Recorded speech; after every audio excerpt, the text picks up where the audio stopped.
Hello दोस्तों। तो हम वापस से हाजिर है सेट 2 के साथ फॉर्मूला बेस्ड क्वेश्चन के साथ। ठीक है, पहला सवाल है, किसी घन के प्रत्येक किनारे की लंबाई 2.6 सेंटीमीटर है, घन का पूर्ण पृष्ठीय क्षेत्रफल कितना है। ठीक है, इस तरह के सवालों को करने के लिए हमें घन के पूर्ण पृष्ठीय क्षेत्रफल का सूत्र याद होना चाहिए, जो कि बता रखा है। देखिए आप, 6L², ये सूत्र आपको याद रखना है बस। फिर लंबाई अपन को दे ही रखी है 2.6 सेंटीमीटर, तो इसको इस सूत्र में रख देने का है और कैलकुलेशन कर लेंगे तो हमारा आंसर निकल आएगा।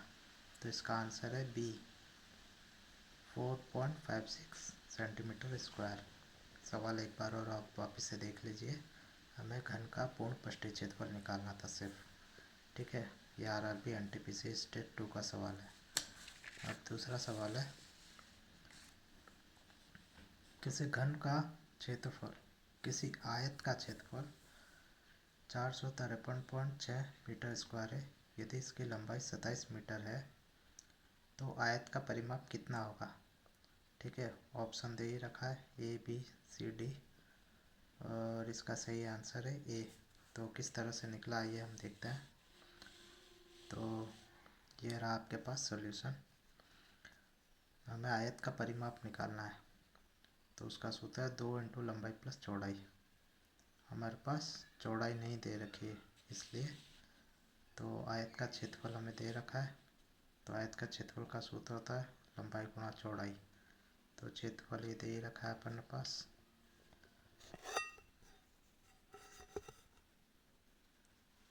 और तो इसमें हम रख देंगे क्षेत्रफल।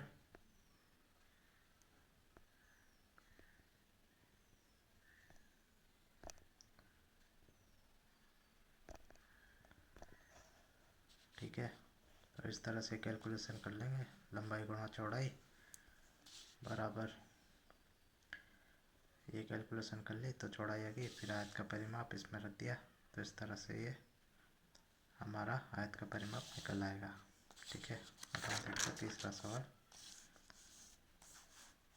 जो कि दे रखा है, 3 सेंटीमीटर त्रिज्या वाले ठोस धात्विक गोले को पिघलाकर 4 mm मोटाई का एक तार बनाया जाता है, तार की लंबाई मीटर में कितनी होगी।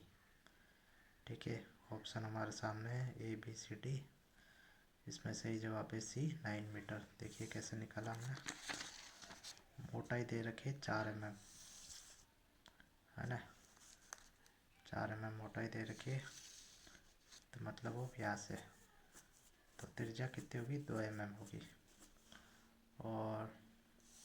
और एक दे रखा है 3 सेंटीमीटर ठोस धात्विक गोले की त्रिज्या, तो 3 सेंटीमीटर त्रिज्या दे रखी है, तो इसको अपन करेंगे 30 mm में कन्वर्ट कर देंगे। 3 सेंटीमीटर को, 1 सेंटीमीटर बराबर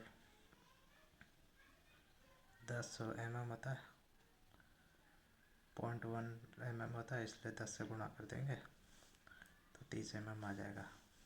हमको ये दो सूत्र याद रखने हैं, गोले का आयतन बराबर तार का आयतन। गोले का आयतन होता है 4/3 पाई आर क्यू और तार का आयतन पाई आर स्क्वायर एच। हमें ये एच निकालना है, और गोले का त्रिज्या तो अपन को दे ही रखी है, ये आर 30 है, और ये तार का त्रिज्या दे रखी 2, ये रख दिया, उस कैलकुलेशन कर ली तो हमारे पास 9000 mm आ गया। अब 1 मीटर बराबर 1000 mm होता है, तो कन्वर्ट कर देंगे मीटर में, तो लंबाई 9 मीटर आ गई इस तरह से। तो इस तरह से हमने आरआरबी एनटीपीसी का स्टेट 2 का सवाल कर लिया। एक बार और आप ये सवाल देख लीजिए, कुछ समझ में नहीं आया तो पूछिएगा। ठीक है, बस सूत्र याद रखना है और फॉर्मूले में वैल्यू पुट करते जाना है। ठीक है, इसका सॉल्यूशन है, ये सवाल था। ठीक है, आई होप आपको मेरा ये वीडियो पसंद आया होगा। प्लीज़ मेरे चैनल को लाइक शेयर और सब्सक्राइब कीजिए। इसी तरह मैं आपसे छोटे छोटे सवाल शेयर करता रहूँगा, जो कि आप एग्ज़ाम में फटाफट कर लेंगे। धन्यवाद।